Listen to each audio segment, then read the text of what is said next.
ప్రణామాలు.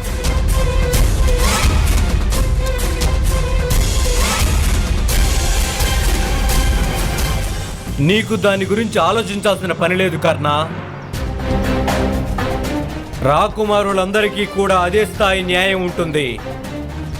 అలా ఎలా చేయాలో నాకు తెలుసు. అలాగే, నాకు పూర్తి నమ్మకం ఉంది. ఇక మీకు తప్పక తెలిసుంటుంది.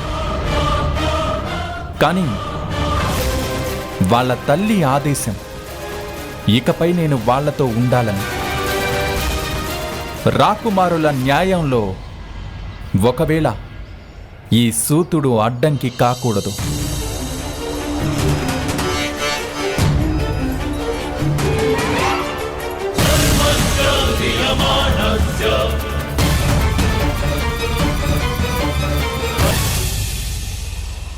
నాన్నగారు,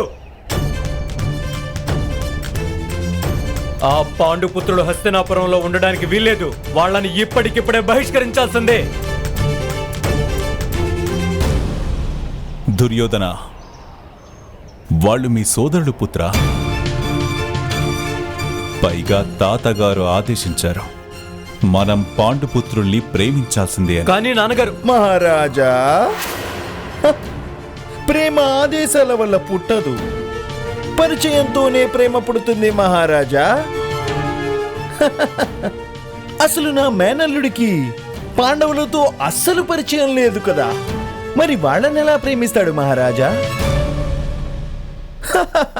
అందుకని మహారాజా, నా సూచన ఏంటంటే వాళ్ళని ప్రమాణకూటంలో ఉన్న ఉద్యానవనానికి కొంచెం సేపు జల క్రీడల కోసం కలిసి పంపించడం మంచిది కదా మహారాజా.